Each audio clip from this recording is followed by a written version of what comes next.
Em nome do Senhor, já nas vésperas do final de ano, né? E é muito bom estarmos reunidos com a família da fé. É bom, alguns irmãos já estão viajando, né? Aproveitando aí o período de férias, alguns já estão passando já com os seus familiares, outros viajando para outros locais. Isso também é muito bom. É dádiva de Deus podermos passear e estarmos com as pessoas que amamos, mas também é muito gratificante podermos estar reunidos com outros irmãos celebrando o nome do Senhor. E nessa manhã nós vamos lá para Isaías, capítulo 9, faremos a leitura do verso 1 ao 7.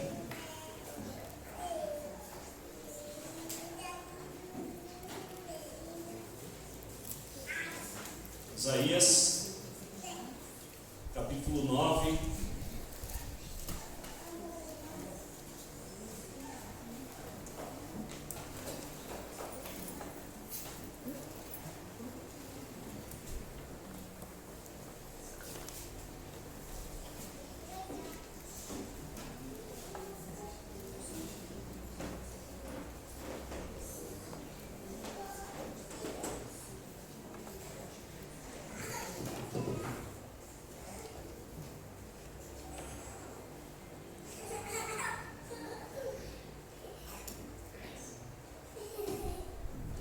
Isaías capítulo 9, verso 1 a 7, diz assim o texto: Mas para a terra que está aflita, não continuará a obscuridade. Deus nos primeiros tempos tornou desprezível a terra de Zebulon e a terra de Naftali. Mas nos últimos tornará glorioso o caminho do mar, além do Jordão, Galileia dos gentios. O povo que andava em trevas viu grande luz, e aos que viviam nas regiões das sombras da morte resplandeceu-lhe a luz. Tens multiplicado este povo a alegria, e aumentaste. Alegre-se eles diante de ti, como se alegram na ceifa, como exultam quando repartem os despojos. Porque tu quebraste o jugo que pesava sobre eles, a vara que lhe feriu os ombros, o cetro do seu opressor, como no dia dos midianitas. Porque toda a bota com que andava o guerreiro no tumulto da batalha, e toda a veste revolvida em sangue serão queimados. Servirão de pastos ao fogo, porque um menino nos nasceu, um filho se nos deu. O governo está sobre os seus ombros, e o seu nome será Maravilhoso Conselheiro, Deus Forte, Pai da Eternidade, Príncipe da Paz. Para que se aumente o seu governo e venha paz sem fim sobre o trono de Davi e sobre o seu reino, para estabelecer e firmar mediante o juízo e a justiça desde agora e para sempre. O zelo do Senhor dos Exércitos fará isso. Já é Natal, né? Podemos assim dizer que já é Natal. De terça para quarta-feira celebramos mais o Natal, né? Mais uma vez celebramos o nascimento de Jesus. E como é de costume, muitas famílias vão aproveitar esse feriado para viajar, passear. Outros vão estar reunidos em torno de uma mesa farta, trocando presentes e celebrando assim o seu Natal.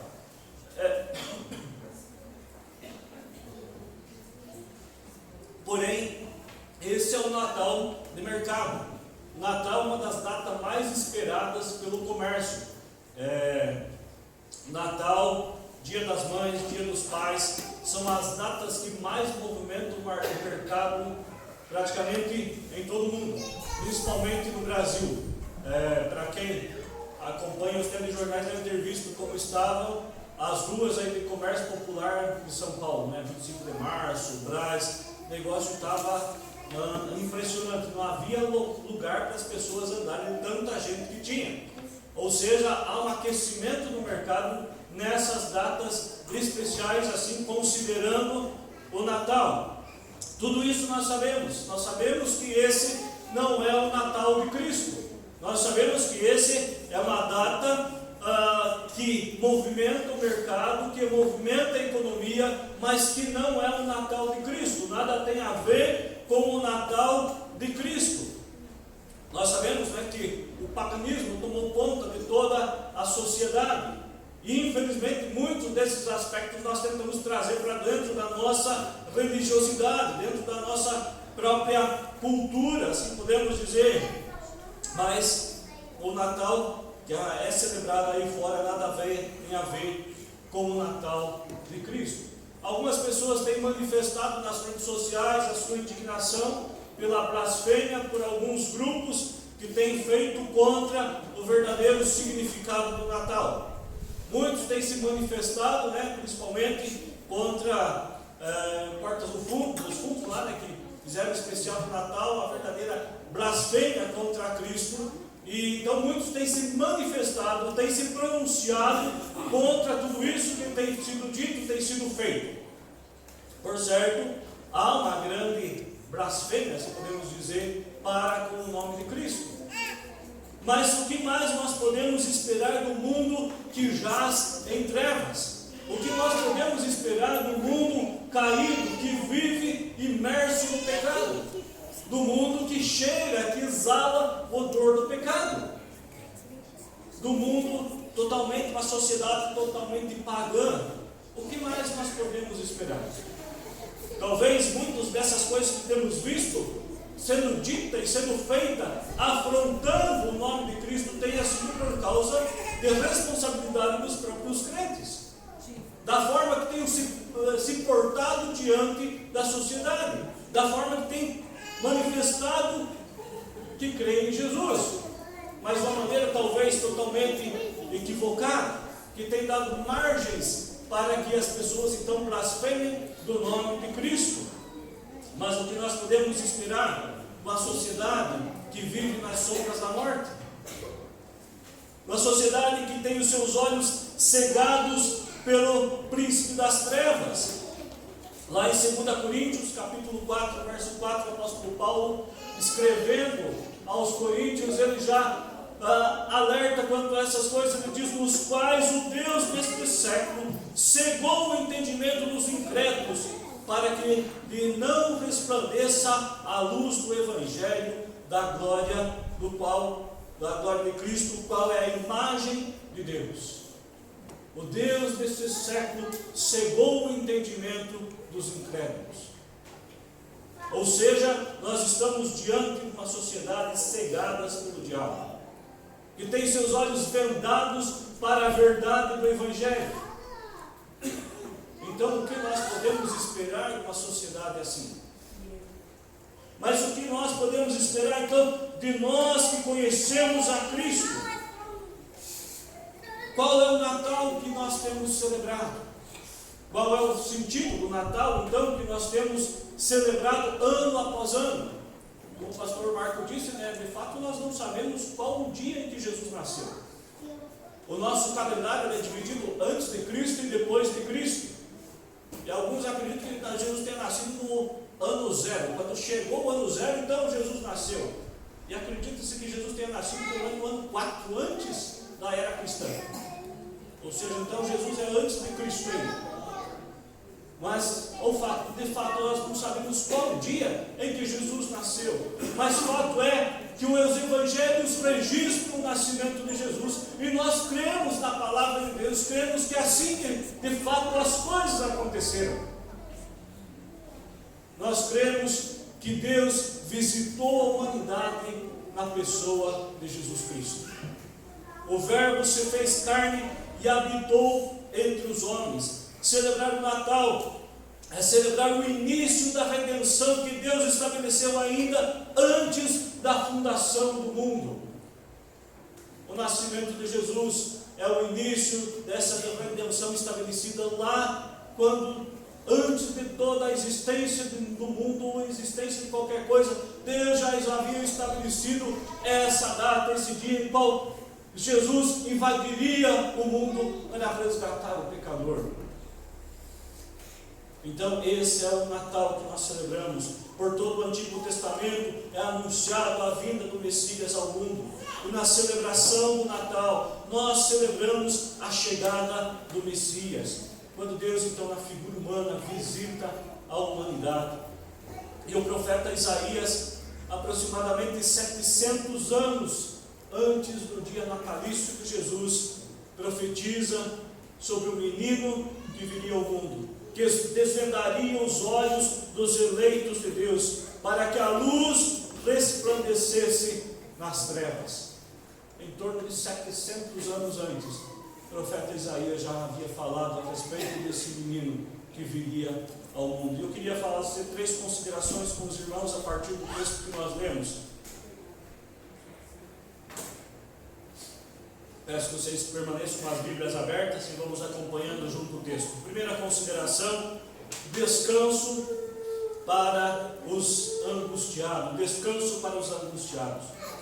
O profeta Isaías termina o capítulo 8 e no verso 22 ele diz: olharão para a terra e eis a angústia, escuridão e sombras da ansiedade, e serão lançados para densas trevas. Alguns teólogos dizem que Isaías estava se referindo aos reis do norte de Israel. Os reis do norte de Israel, vocês sabem que depois do reinado de Salomão, o reino de Israel se divide, ficando 10 tribos do norte e 2 do sul, ficando assim então chamado Israel, o reino do norte, e Judá, o reino do sul, onde estava Jerusalém. Mas ao longo da história, essas 10 tribos do norte elas vão desaparecer. Mas então alguns teólogos dizem que quando Isaías está se referindo, isso está falando propriamente às tribos do norte, está falando dos reis que viveram até aquele período, que levaram Israel a um caos religioso, que levaram Israel a se aprofundar no pecado, serviram outros deuses, adoraram outros deuses, se tornou um verdadeiro caos a vida religiosa de Israel numa parte do reino do norte, até que chega o ano em torno de 734 antes de Cristo, então, que eles são tomados pelos assírios. Então a sentença de Deus contra o pecado do povo estava sendo executada. Então alguns dizem, quando Isaías escreve, quando ele diz a respeito do capítulo 9, ele está se referindo ao que havia acontecido até então, do pecado, que o povo havia sido sucumbido do pecado, dos reis que levaram Israel àquela situação caótica de pecado, de prostituição. E até nós podemos imaginar que Isaías tratasse apenas disso. Quando a gente faz uma rápida leitura do texto, a gente começa no início de Isaías e chega nesse momento, a gente vai imaginar que de fato Isaías está falando apenas para essa circunstância, para esse momento da história de Israel, o que havia acontecido até aqui. Porém, quando Isaías começa o capítulo 9, no verso 1 ele diz: mas para a terra que estava aflita, não continuará a obscuridade. Deus nos primeiros tempos tornou desprezível a terra de Zebulon e a terra de Naftali, mas nos últimos tornará glorioso o caminho do mar, além do Jordão, Galileia dos gentios. Quando nos encontramos longe do Senhor, angústia, desespero, aflição, elas batem a nossa porta. Não encontramos saída, não vemos solução alguma para a nossa vida. A angústia, ela toma conta de nós. Isaías cita duas tribos, Zebulon e Naftali.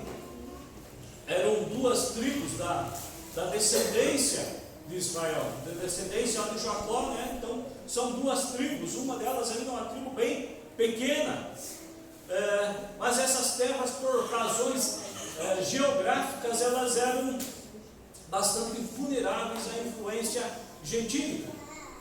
Por isso então até que ela era chamada de Galileia dos gentios. Posteriormente ela vai ser chamada apenas de Galileia. Ela sofria bastante com a influência dos gentios, e por consequência a influência de paganismo, a influência de um mundo sem Deus também influenciava essas regiões. Mas a salvação de Deus não vinha desses poderes políticos, mas vinha da terra desprezível, que sofria influência. Mas nos últimos tornará glorioso o caminho do mar, além do Jordão, Galileia e os gentios. A salvação de Deus não era apenas política. Olhando o texto, nós poderíamos dizer até que a salvação que Isaías estava falando poderia ser política, ou deveria ser uma salvação política, né? Uma limpeza ética e moral da nação de Israel. A libertação dos opressores, dos assírios, dos babilônicos. Mas era muito mais do que isso. A salvação de Deus, ela transcende todo o nosso entendimento. Ela tira a obscuridade da alma, tira a angústia que os assolava. Talvez a pergunta que pudéssemos fazer nessa manhã: o que tem assolado a nossa alma?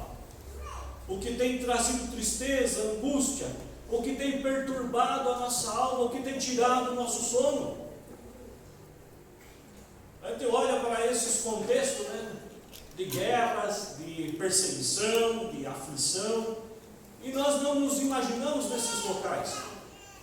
Eu gosto bastante de filmes medievais, dessas guerras que eram travadas na espada, né? A Karina às vezes implica comigo que eu estou lá assistindo minha série lá, né? Ela só tem morte esse negócio. Mas eu gosto de ver o que acontecia na antiguidade, que hoje nos foge a nossa compreensão. De ser admirada a coragem dos soldados, né? O ir para o campo de batalha sabendo que estavam indo para morrer. Então, olhando para o texto de Isaías, nós podemos imaginar esses campos medievais de batalhas. E isso não faz nada parte da nossa sociedade, não faz parte do nosso contexto. Mas o que é que assola a nossa alma hoje? O que traz inquietação, o que traz angústia para o nosso coração? A salvação de Deus, ela transcende todo entendimento. Ela transcende toda aquilo que nós podemos chamar de racional, ou mesmo de irracional. Deus, por meio de Jesus Cristo, invadiu a humanidade. Deus, pela sua maravilhosa graça, nos ofereceu alívio ao nosso coração, nos ofereceu socorro gratuito. E a segunda consideração, nós fazemos a grande luz que resplandece nas trevas. Verso 2, se você está com a Bíblia aberta, diz lá: o povo que andava em trevas viu grande luz, e aos que viviam nas regiões das sombras da morte, resplandeceu-lhe a luz. O povo que andava em trevas. A referência imediata que Isaías está fazendo é para aquele povo. A referência imediata é para o contexto do qual ele estava escrevendo, do qual ele estava profetizando. Para o povo que estava sofrendo por causa do pecado, por causa da invasão dos assírios. Era para esse povo, imediatamente era para esse povo, mas ao mesmo tempo Isaías eleva o seu olhar para toda Israel. Ele olha para o futuro e vê toda Israel mergulhada nas trevas, vivendo sem esperança, vivendo na obscuridade do pecado, vivendo nas sombras da morte. Onde não há esperança, não há meios de saída. Onde Deus não é a esperança, só sobra trevas. Onde não resplandece a luz de Cristo, há apenas trevas.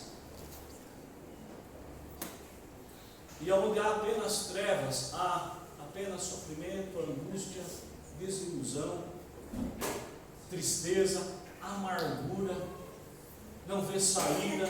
Certamente você já conheceu pessoas que não encontram esperança em coisa alguma, que estão com o coração dilacerado por N fatores, N motivos, têm estado com o coração machucado, e não vê esperança, não vê saída. E quando você conversa com essas pessoas, há apenas lamento. Podem até demonstrar uma certa alegria diante das outras pessoas, mas por dentro estão arrebentadas, estão amarguradas. Onde a luz de Cristo não brilha, há apenas desilusão, há apenas amargura, A alegria que o mundo oferece, as alegrias que o mundo oferece são temporárias. O vazio da alma permanece. Por mais que possa ser preenchido por alguns instantes, mas essa amargura permanece.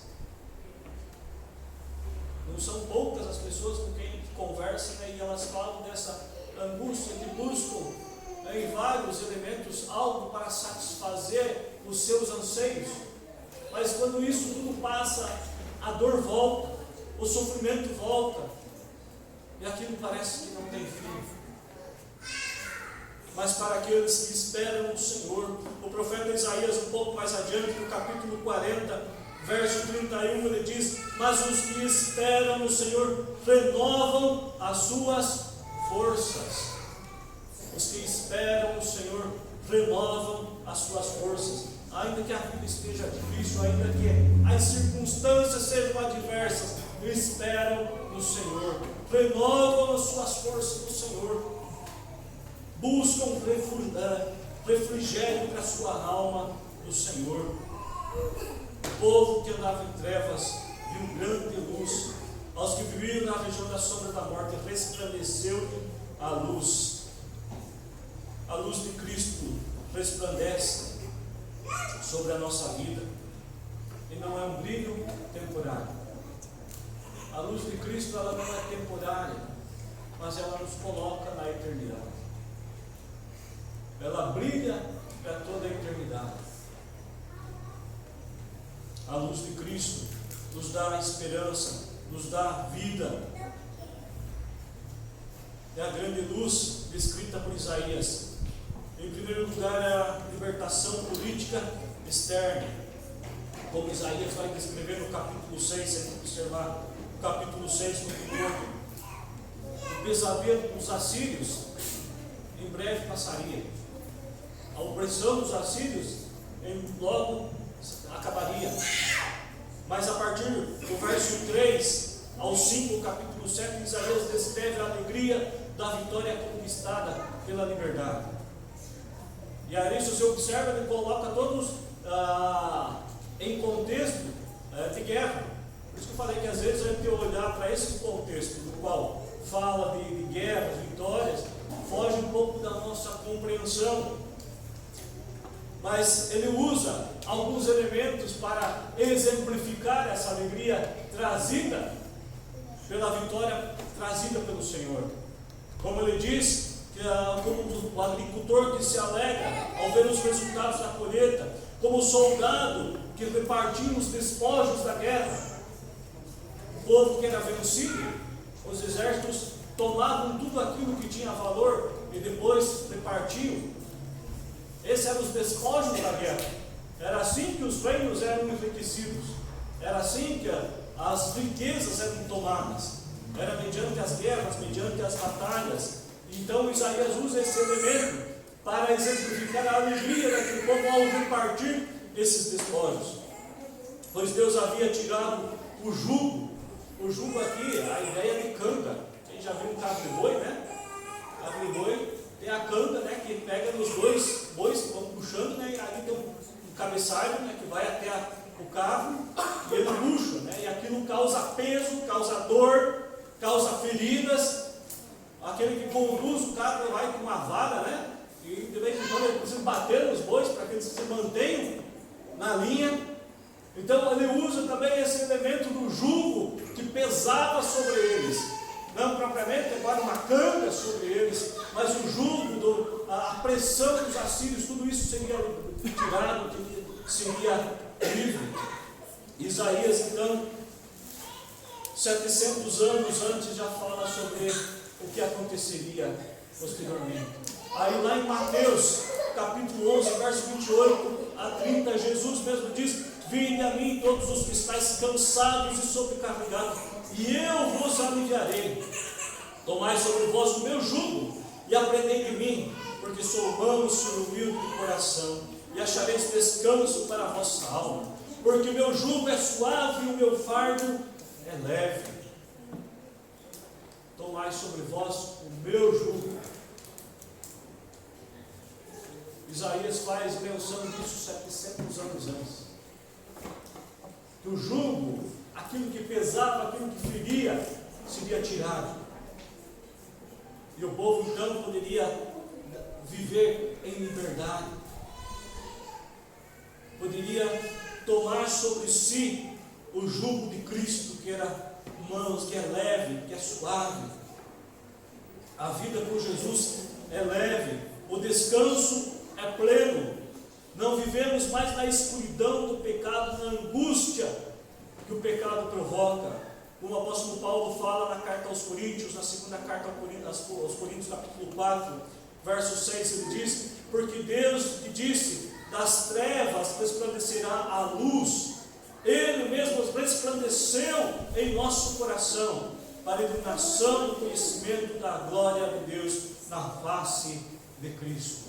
O próprio Deus resplandeceu a luz no nosso coração. Hoje nós temos que nos debruçar diante do Senhor e glorificar o seu nome, porque a luz de Cristo resplandeceu no nosso coração, tirou sobre nós o jugo que pesava, que feria, nos deu liberdade, nos deu nova vida. Hoje nós podemos viver em novidade de vida, podemos viver olhando para a cruz de Cristo, sabendo que Ele pagou o preço do nosso pecado. Não precisamos mais viver angustiados pelo fardo do pecado, porque Cristo pagou pelo nosso pecado. A sua luz resplandeceu sobre o nosso coração.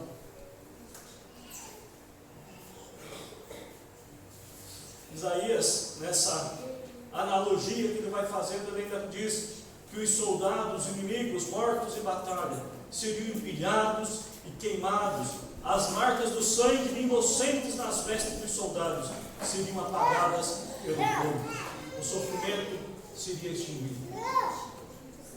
E lá, Apocalipse diz que Ele enxugará dos olhos toda lágrima, onde já não haverá mais pranto nem dor. Um dia estaremos para sempre diante do Senhor, aonde não há injustiça, não há dor, não há fardo algum a ser carregado.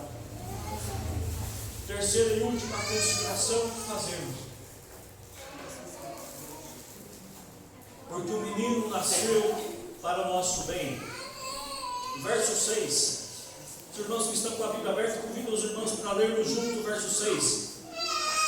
Diz lá: porque o menino nos nasceu, um filho se nos deu, e o governo está sobre os seus ombros, e o seu nome será Maravilhoso Conselheiro, Deus Forte, Pai da Eternidade, Príncipe da Paz. Por fim, Isaías apresenta esse menino que mudaria a história da humanidade, o menino que dividiria a história da humanidade em antes de Cristo e depois de Cristo. Isso até mesmo os ateus têm que se curvar diante disso, né? Porque o nosso calendário é dividido antes de Cristo e depois de Cristo. Então, a vida de Jesus ao mundo, ela marca completamente a história. E Isaías, antes disso, ele diz que esse menino, que o governo está sobre os seus ombros, e o seu nome será maravilhoso.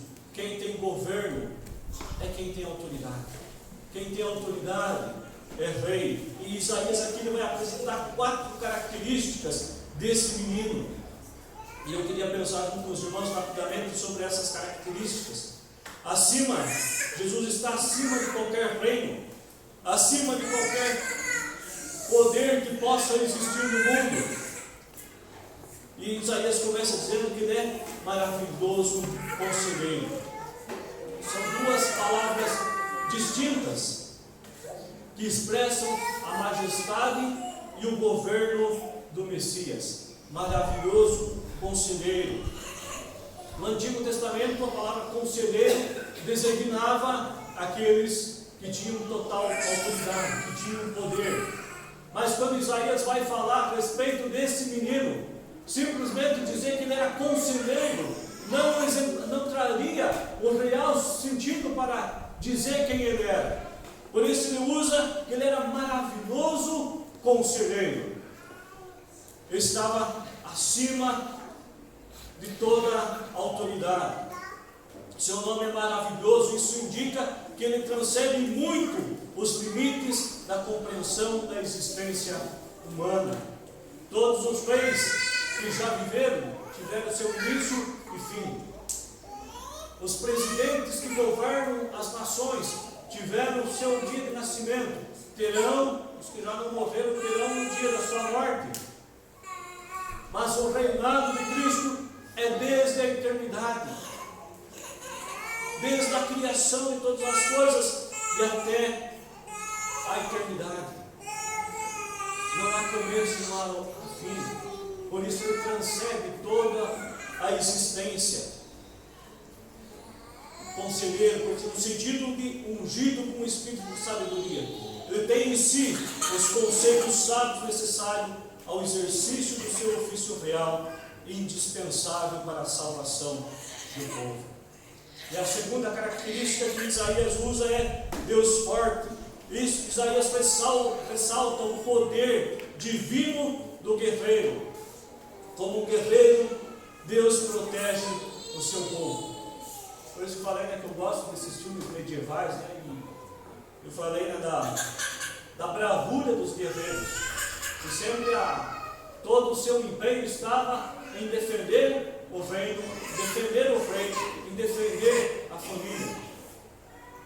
Mas Deus é um Deus forte para proteger o seu povo, proteger os seus eleitos. Tão maravilhoso conselheiro, Deus forte. Isaías 10, 21, Isaías diz: os restantes se converterão ao Deus forte. Sim, os restantes de Jacó. Ainda lá em Deuteronômio capítulo 10, verso 17, diz: pois o Senhor vosso Deus é Deus dos deuses e Senhor dos senhores, o Deus grande e poderoso e temível, que não faz acepção de pessoas, nem aceita suborno. Pois o Senhor vosso Deus é Deus dos deuses e Senhor dos senhores, Deus grande e poderoso. Deus é grande e poderoso. Não há o que temermos, não há o que possa fazer tremer as nossas bases, porque estamos alicerçados naquele que é todo poderoso. O mundo jaz no maligno. O mundo está submerso nos poderes das trevas. Mas o nosso Deus é Senhor sobre todas as coisas. É Deus dos deuses. Tudo está debaixo dos seus pés. Não há o que temermos. Quem poderá nos fazer mal? Nós pertencemos ao Senhor. Isaías ressalta a divindade do Messias, desse menino, que é rei, que transcende a compreensão humana.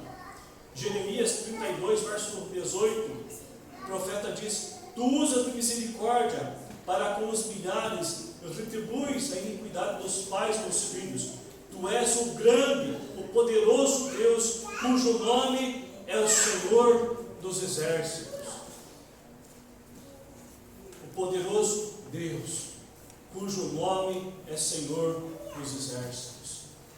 Quanto mais eu penso nessa soberania de Deus, nesse poder de Deus, mais eu penso na sua grandiosidade.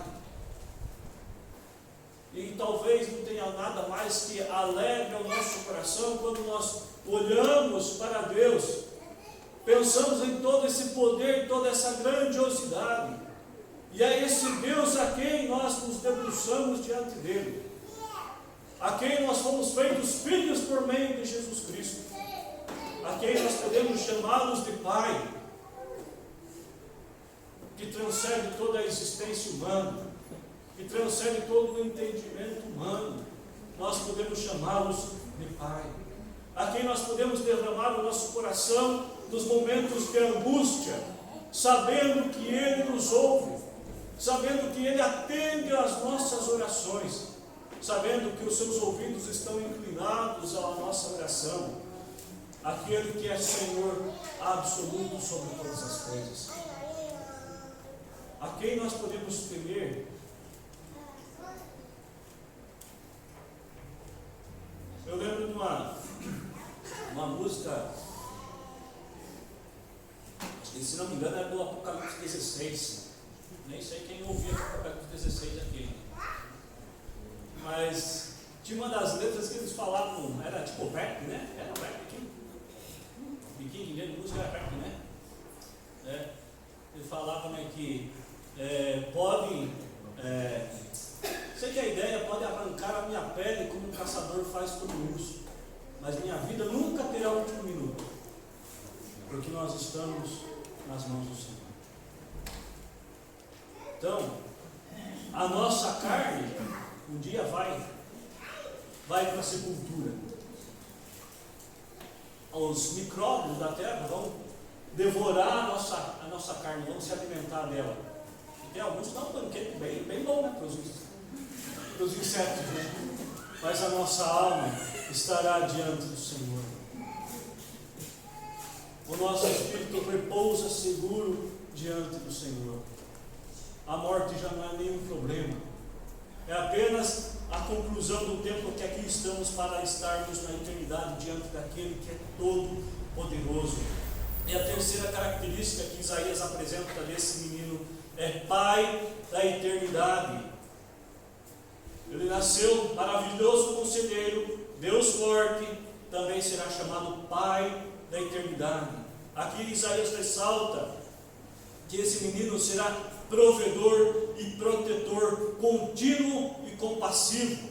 Pouco mais à frente, Isaías, no capítulo 40, verso 10 e 11, ele diz: eis que o Senhor Deus virá com poder e os seus braços dominará. Eis que o seu galardão está com ele, e diante dele a sua recompensa. Como pastor apacentará o seu rebanho, entre os seus braços recolherá os cordeirinhos, e os levará no seio. Os que amamentam, ele guiará mansamente. Deus é sustentador, Deus é provedor. Como pastor que apacenta o seu rebanho, nos seus braços cuida dos seus cordeiros, que conduz passivamente. É assim que Deus cuida da nossa alma, Deus cuida do nosso coração. Passivamente Deus nos aquece, Deus nos acolhe. Eu já falei várias vezes aqui, né, dos dois discípulos a caminho de Emaús, quando eles estão tomados pela decepção, quando todas as fichas que eles haviam apostado em Jesus pareciam ter ido por água abaixo, e estão indo de cabeça baixa, voltando para sua casa. Jesus aparece ao lado deles e vai caminhando com eles, e pacientemente, amorosamente, Jesus vai novamente devolvendo a esperança àqueles homens, começando por todos os profetas, desde lá da antiguidade, passando por todos os profetas. Ele vai mansamente relembrando tudo aquilo que deveria acontecer com o Cristo, que deveria padecer e ressuscitar. Ele nos guia mansamente, amorosamente. Por isso ele é Pai da eternidade. Lá em Salmos capítulo 68, verso 5 diz: Pai de órfãos e juiz das viúvas é Deus em sua santa morada. Pai de órfãos e juiz de viúvas. E a quarta e última característica que Isaías apresenta é príncipe da paz. Porque capítulo 9, verso 4, Isaías retoma a ideia que ele vem trazendo. Ele diz: porque tu quebraste o jugo que pesava sobre eles, a vara que lhe feria os ombros, o cetro do seu opressor, como no dia dos medianitas. Ele traz a memória do povo, quando os medianitas oprimiam o povo de Israel, e Deus levanta Gideão para os libertar. Ele traz novamente essa memória, dizendo: assim como Deus já nos libertou nos dias dos medianitas, certamente Deus novamente os libertará.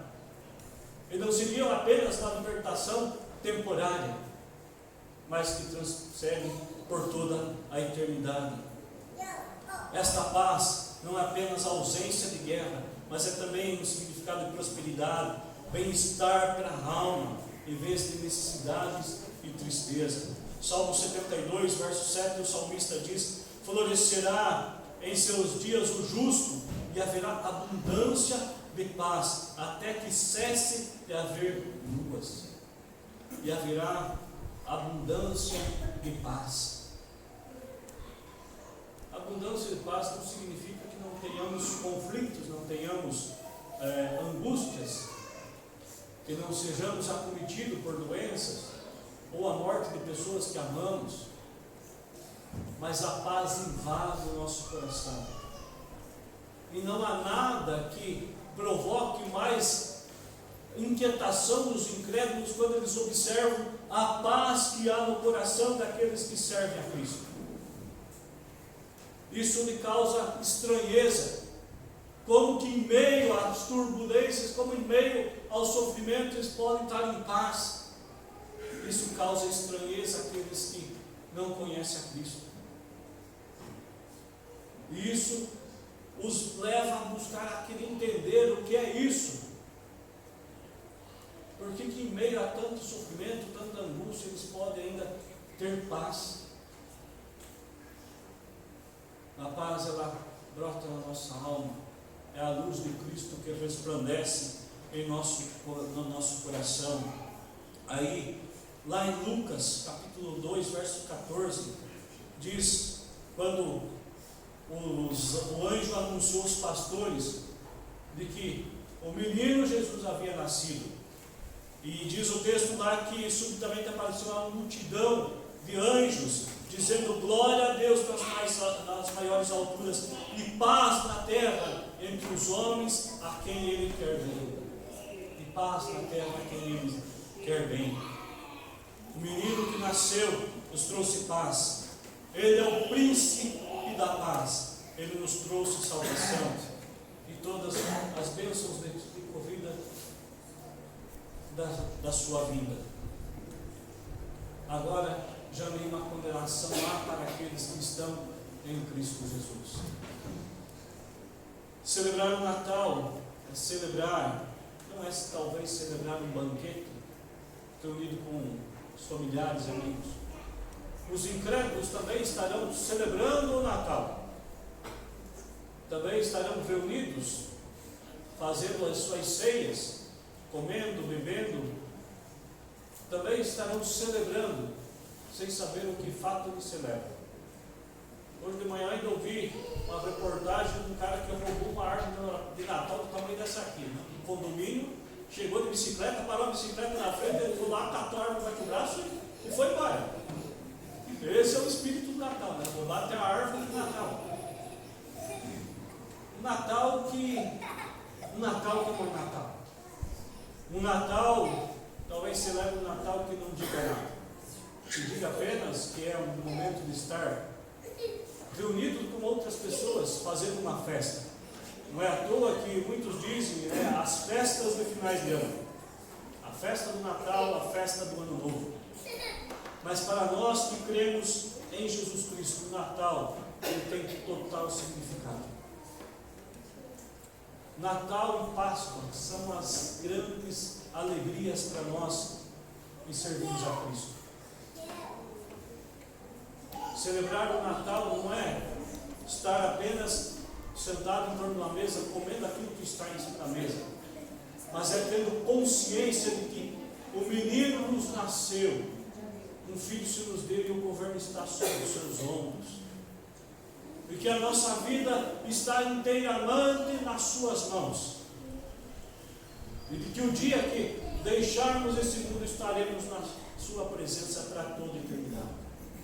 É celebrar que a luz resplandeceu no nosso coração, nos tirou do império das trevas e nos transportou para o seu reino de luz. Se o Natal não tiver esse significado para a nossa vida, para o nosso coração, então estamos celebrando qualquer outra coisa, menos o Natal de Cristo. Estamos festejando um aniversário assim como qualquer outro, menos o Natal de Cristo.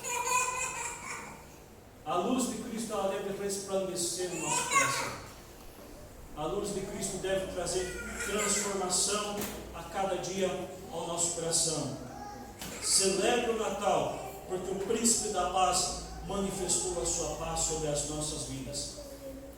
Você tem desfrutado dessa paz? Você tem desfrutado do verdadeiro sentido do Natal? Baixe a cabeça, feche seus olhos. Queria que você por alguns instantes refletisse rapidamente se você tem celebrado o real sentido do Natal. O verdadeiro Natal, ou se o Natal tem sido apenas mais uma das festas, talvez com alguns elementos a mais, presentes e entre outras coisas, mas o que tem significado de fato o Natal? Ele representa o Príncipe da Paz, ele representa a salvação da sua alma, do seu coração. Pai Santo, nós te agradecemos porque um dia a luz de Cristo resplandeceu no nosso coração, nos trouxe vida, nos trouxe refrigério para a nossa alma. Oh Deus, muito obrigado. E rogamos assim, Pai, pela tua misericórdia, que a luz de Cristo resplandeça no coração de cada pessoa, Deus. Daqueles que não te conhecem ainda, Pai, que a luz de Cristo brilhe no coração, invada as trevas, dissipe todas as trevas, Pai, e traz luz ao coração daqueles que ainda não te conhecem, Pai. Que celebrar o Natal de fato seja celebrar o nascimento de Jesus Cristo, seja de fato celebrar a vinda do Messias, celebrar a salvação que iniciou ali naquela manjedoura e foi culminada na cruz. Que sempre o nosso coração tenha isso muito claro. Que quando chegar o dia de Natal, Pai, ao nos reunirmos com outras pessoas, acima de qualquer coisa, Pai, isso possa estar muito claro no nosso coração. O real sentido do Natal, Pai. Porque senão não há motivos, não há o porquê de estarmos reunidos com outras pessoas a não ser para celebrar o teu santo nome. Pedimos perdão, Pai, por aquelas vezes que talvez tenhamos celebrado o Natal sem ter essa reflexão, sem refletir o que de fato significa. Mas que esse ano possa ser diferente. Possamos de fato pensar em tudo isso, Pai. Assim oramos, em nome de Jesus. Amém. Amém. Que Deus assim nos abençoe, irmãos, e desejamos